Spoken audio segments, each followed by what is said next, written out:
Use करनी चाहिए अपने ऐसे राइटिंग्स को बहुत ही अच्छा बनाने के लिए, बढ़िया बनाने के लिए, अपने ऐसे राइटिंग्स को इम्पैक्टफुल बनाने के लिए। अगर हम बात कर रहे हैं for example government services exams जैसे कि आईएएस एग्जाम्स, तो उनमें देखा जाता है कि सिविल सर्विसेज एग्जाम्स में जीएस के पेपर की तरह ही आपका 250 मार्क्स का एसे का पेपर होता है। तो अगर हम बात कर रहे हैं एसे का जो पेपर है ये बहुत ज़रूरी हो जाता है। लेकिन एस्पिरेंट्स कॉमनली क्या सोचते हैं, वो या तो ये सोचते हैं कि अगर हम रीड कर रहे हैं, अगर हम किन्हीं चीज़ों को पढ़ रहे हैं तो हम ऑटोमेटिकली एसेस को लिख पाएंगे, राइट। या फिर अगर कोई बहुत ही अच्छे रीडर्स होते हैं तो उनको लगता है कि उन्हें एसेस को प्रैक्टिस करने की ज़रूरत नहीं होती है। यहाँ पर हम मार खा जाते हैं क्योंकि स्ट्रक्चर्ड एसे लिखना, प्रैक्टिस रेगुलरली करना कि किस तरह से आप अपने एसेस में स्ट्रक्चर लेके आ रहे हैं, किस तरह से आप अपने एसे में कंसाइसनेस लेके आ रहे हैं, किस तरह आप अपने एसे की पूरी बुनियाद रख रहे हैं और उसे इलैबोरेट कर रहे हैं,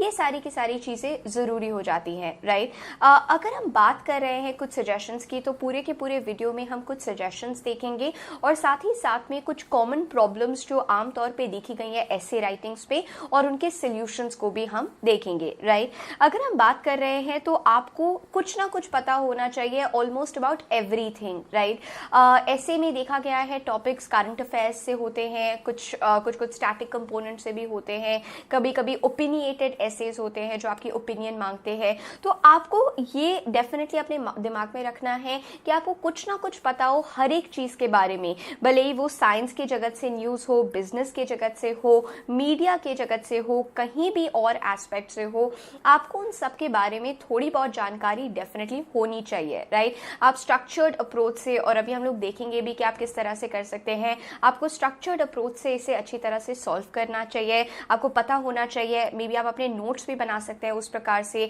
अगर एक नोटबुक पे आप लिख रहे हैं, एक रजिस्टर पे आप लिख रहे हैं, तो आप उनमें बाइफिकेशंस बना सकते हैं कि मीडिया के रिलेटेड कौन से पॉइंट्स है, साइंस एंड टेक्नोलॉजी से रिलेटेड कौन से पॉइंट्स है, पॉलिटिक्स से रिलेटेड कौन से पॉइंट्स है, ताकि आपके पास अच्छे इंट्रोडक्शंस हो, अच्छे पॉइंट्स हो, अच्छे कोट्स हो इन सब की चीज़ों के बारे में। तो आपका जो पहली चीज़ है, आप प्लीज़ मेक श्योर कीजिए कि आप प्रॉपर लिस्ट बना रहे हैं, आप प्रॉपर नोट्स बना रहे हैं, you know something about everything. ये आपका मेन एम होना चाहिए। कुछ ना कुछ आपको डेफिनेटली पता होना चाहिए ताकि आप ब्लैंक ना हो जाए और आप आंसर चॉइसेस को अच्छी तरह से सिलेक्शन कर पाए। तो know something and definitely know about sectors. आप इन सब सेक्टर्स के बारे में जानकारी प्राप्त कर सकते हैं। कुछ ना कुछ आपको पता होना चाहिए हर सेक्टर के बारे में। Also try to understand about the various sectors which are there, right. जो बहुत सारे सेक्टर्स है, आप प्रीवियस ईयर्स के पेपर्स को भी एनालाइज कर सकते हैं जो एग्जाम आप दे रहे हैं जिसमें ऐसे पूछा जाता है। देखिए कि कौन कौन से सेक्टर्स कॉमनली आस्क्ड है, पैटर्न ऑब्जर्व करने की कोशिश कीजिए और उन सारे सेक्टर्स के बारे में आप अपनी खुद की लिस्ट बनाइए, प्रिपेयर कीजिए ताकि आप अच्छी तरह से प्रिपेयर्ड हो जाए कोई भी अगर टॉपिक आए। तो ये पहली इंपॉर्टेंट सजेशन है। अगर हम बात कर रहे हैं एक और सजेशन की, तो आपको पता होना चाहिए कि आपका जो टॉपिक गिवन है उसे आप एक्सपैंड किस तरह से करेंगे, राइट। ऑफ कोर्स अभी जो towards the end of the video हम बताएंगे कि किस तरह के प्रॉब्लम्स बच्चे फेस करते हैं और कुछ और तरीके भी हम डिस्कस करेंगे इलैबोरेशन के। लेकिन मेन वेज क्या होते हैं इलैबोरेट करने के? एक तो होता है कि आपका क्रोनोलॉजिकल ऑर्डर, राइट। जैसे कि हम जैसे कहते हैं from genesis to doomsday, from the birth all the way to death, right. आप एक तरह का जो अगर ऐसे है आप उसे एक टेम्पोरल रेंज के फॉर्म में भी सॉल्व कर सकते हैं, आप सोल्यूशन निकाल सकते हैं, आप आंसर इलैबोरेट कर सकते हैं, आप डीकोड कर सकते हैं, आप पहले पास्ट के बारे में विवरण कर सकते हैं, फिर आप प्रेजेंट में क्या हो रहा है और फ्यूचर में क्या करना चाहिए। आप इस तरह से एक पर्टिकुलर ऐसे के टॉपिक को सॉल्व करने की कोशिश कर सकते हैं। तो एक डायमेंशन होता है एक्सपैंड करने का, वो आपका टेम्पोरल से रिलेटेड होता है। आप उस पूरे के पूरे टॉपिक के बारे में बता रहे हैं कि पास्ट में क्या हुआ, प्रेजेंट में क्या हुआ, फ्यूचर में क्या होना चाहिए। तो ये भी एक तरह का पैटर्न है जो आप फॉलो कर सकते हैं। साथ ही साथ में एक प्रॉब्लम एंड सोल्यूशन वाला एक्सपेंशन मेथड भी होता है जो काफी इफेक्टिव और इम्पैक्टफुल रहता है ऐसे राइटिंग में, राइट। अगर हम बात कर रहे हैं तो आप एक कॉन्सेप्ट को इलैबोरेट कर सकते हैं, आप उस प्रॉब्लम के बारे में बता सकते हैं, आप बता सकते हैं कि वो क्या क्या प्रॉब्लम है, विवरण कर सकते हैं आपके क्यों क्यों वो प्रॉब्लम आ रही है, किन किन वजहों से वो प्रॉब्लम नहीं जा पा रही है, और साथ ही साथ में आप 1 से 2 इनोवेटिव सॉल्यूशंस बता सकते हैं, या आप कुछ प्रिस्क्राइब्ड सॉल्यूशंस जो कि गवर्नमेंट ने निकाले हैं उनको भी बता सकते हैं। तो यहाँ पर आपको याद रखना है कि अपनी एसेज को एक्सपैंड करने की 2 बहुत ज़रूरी टेक्निक्स जो होती हैं, एक तो हो जाता है आपका टेम्पोरल, जिसमें आप पास्ट प्रेजेंट फ्यूचर के बारे में बताते हैं जैसा कि हम लोगों ने कहा, और दूसरा हो जाता है प्रॉब्लम एंड सोल्यूशन मेथड। एक में आप प्रॉब्लम को एल्यूसिडेट कर रहे हैं और फिर आप सोल्यूशन के बारे में बता रहे हैं। अन्य और भी वेज है, लेकिन ये 2 कॉमन वेज हैं जिनको आप सॉल्व कर सकते हैं जब आप ऐसे के क्वेश्चन को देखते हैं।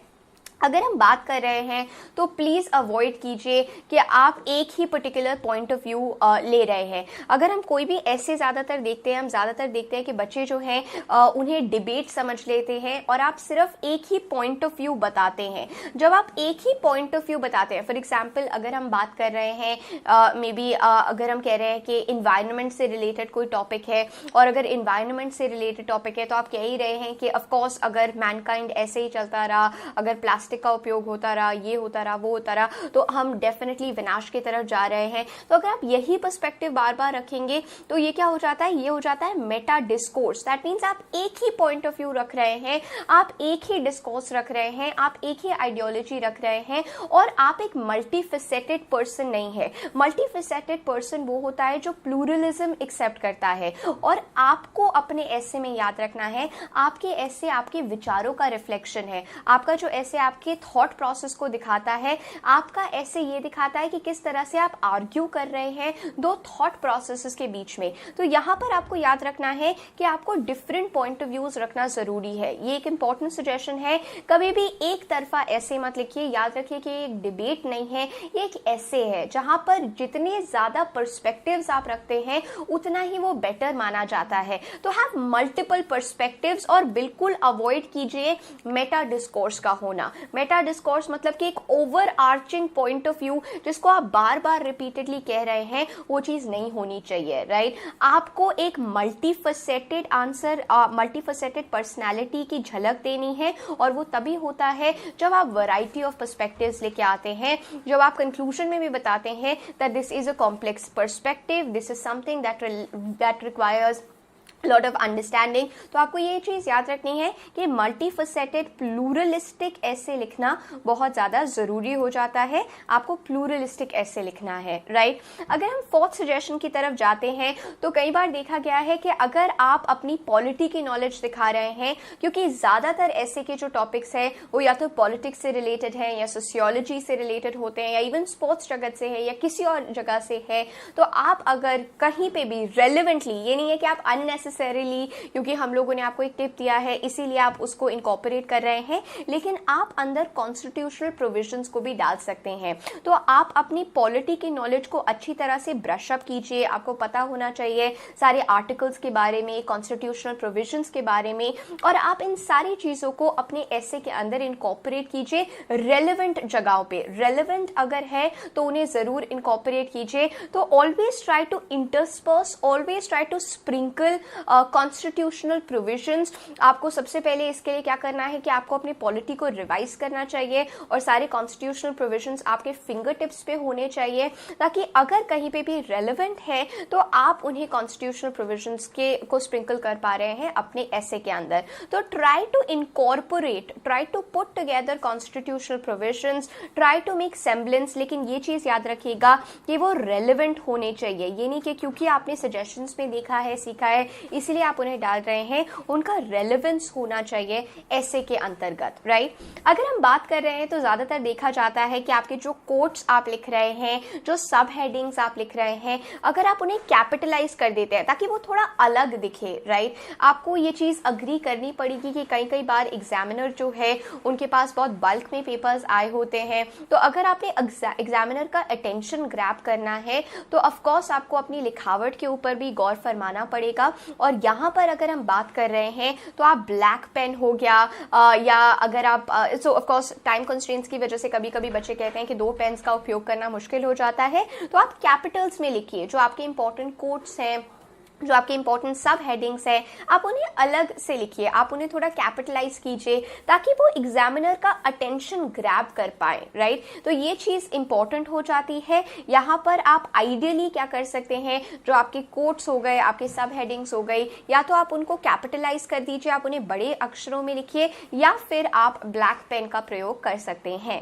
राइट। अगर हम बात कर रहे हैं यहाँ पे, क्योंकि हम कोट्स के बारे में बात कर रहे थे, तो आप अपने खुद की एक लिस्ट बनाइए। जिस तरह से आप सेक्टर्स की लिस्ट बनाएंगे, नोट्स बनाएंगे कि हर एक सेक्टर में क्या चीज़ ज़रूरी है, हर एक सेक्टर के लिए आपको क्या क्या पता होना चाहिए, उसी तरह से try to make a laundry list, try to make an entire catalogue of important quotations, right. अगर आपके पास कोई भी, फॉर एग्जाम्पल आप न्यूज़पेपर पढ़ते हैं डेली, अगर आप एडिटोरियल्स पढ़ रहे हैं, अगर आप कोई मैगजीन पढ़ रहे हैं और किसी ऑथर ने बहुत ही कैप्टिवेटिंगली एक पर्टिकुलर टॉपिक को इंट्रोड्यूस करवाया है, तो आप उनकी एक लिस्ट बना लीजिए ताकि एग्जाम से पहले आप उन सारी चीज़ों को ब्रश अप कर सकें, राइट। अगर हम बात करें जैसे कि अगर हंगर के ऊपर है, तो आपको याद रखना है हंगर काफ़ी सारी चीज़ों में आप यूज़ कर सकते हैं। ज़रूरी नहीं है कि टॉपिक डायरेक्टली हंगर हो, मे बी ये गवर्नमेंट की फ्लॉड पॉलिसीज़ के ऊपर हो सकता है, मे बी ये इक्विटेबल सोसाइटी के बारे में हो सकता है, मे बी एक इगैलिटेरियन यूनिवर्स के बारे में हो सकता है, मे बी ये socialism and its ill effects के बारे में हो सकता है।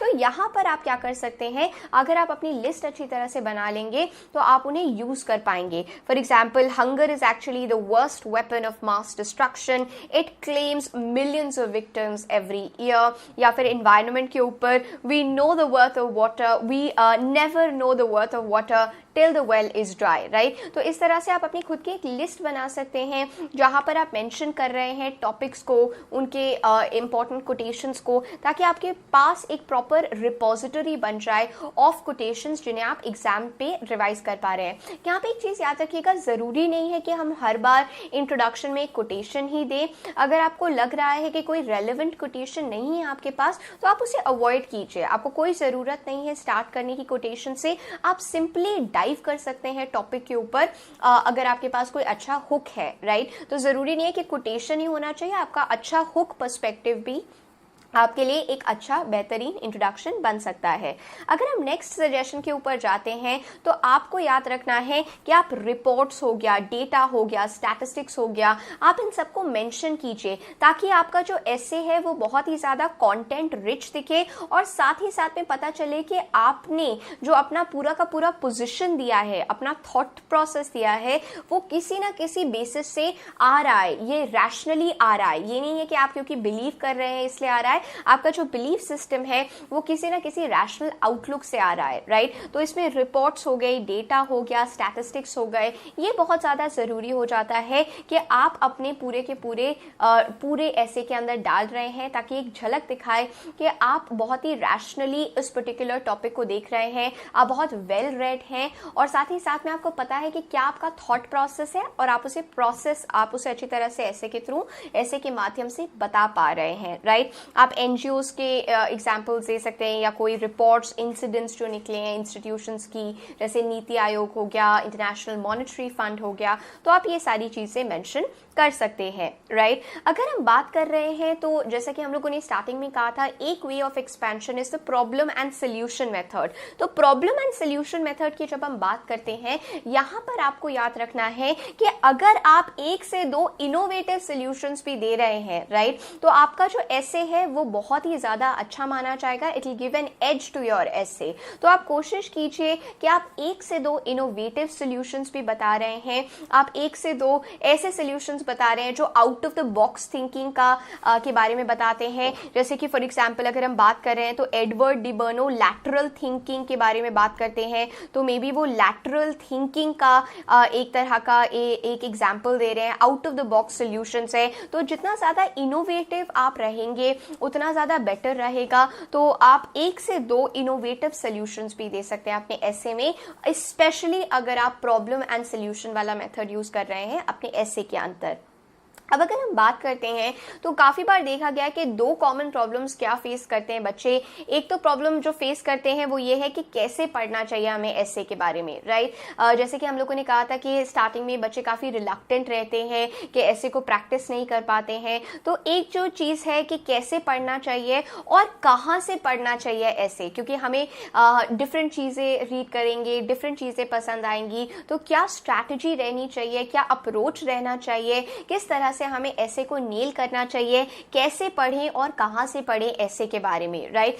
तो इसी चीज़ के लिए हम लोगों ने ये ऐसे का मिनी मॉड्यूल्स डेवलप किया है। तो आने वाली जो काफ़ी सारे जो लेक्चर्स होंगे आपके वो इन्हीं मिनी मॉड्यूल्स के अंतर्गत होंगे, ताकि आपको पता चले और आप अच्छी तरह से स्ट्रैटेजी वाइज आप इन सारे वीडियोस के नोट्स भी बना सकते हैं, ताकि आपको ये हेल्पफुल रह रहा है और आप उसी के अनुसार अपनी प्रैक्टिस भी कर सकते हैं। तो ये एक तरह का आपको डायरेक्शन देगा, राइट। आपका जो मॉड्यूल 1 होगा उसके अंतर्गत हम what is the essay paper Intel उनके बारे में चर्चा करेंगे, और साथ ही साथ में आपको याद रखना है कि हर मॉड्यूल के अंदर आपका एक प्रैक्टिस एसे भी सॉल्व होगा, जिसमें हम आपको हैंड रिटन वे में दिखाएंगे, जिसमें हम आपको दिखाएंगे कि किस तरह से आप उस एसे को डेवलप कर सकते थे, राइट, ताकि आपको और ज़्यादा जानकारी हो और आप बेटर प्रिपेयर्ड रहें अपने एसे को लिखने के लिए। तो मॉड्यूल 1 में what is the essay paper Intel क्या क्या होता है, हर एक मॉड्यूल के साथ ऑफ कोर्स आपको एक प्रैक्टिस एसे दिया जाएगा और एक प्रैक्टिस एसे का सॉल्यूशन भी मिलेगा, राइट।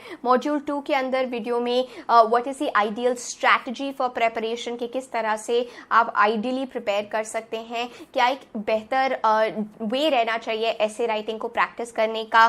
थर्ड मॉड्यूल में एंड ऑफ कोर्स सोर्सेस कौन कौन से आप यूज कर सकते हैं जब आप एसेस को प्रिपेयर कर रहे हैं, जब आप एसेस के लिए प्रिपेयर कर रहे हैं, उनके बारे में भी। साथ ही साथ में इम्पैक्टफुल इंट्रोडक्शन कैसे लिखें। कई बार हम देखते हैं कि हमारी नॉलेज बहुत ज़्यादा होती है लेकिन हम लोग इम्पैक्टफुल इंट्रोडक्शन नहीं लिख पाते हैं, हम लोगों को पता नहीं होता है कि किस तरह से स्टार्ट करें, किक स्टार्ट करने का प्रोसेस, राइट। तो वो चीज़ कवर अप होगी, how you can enhance your expression and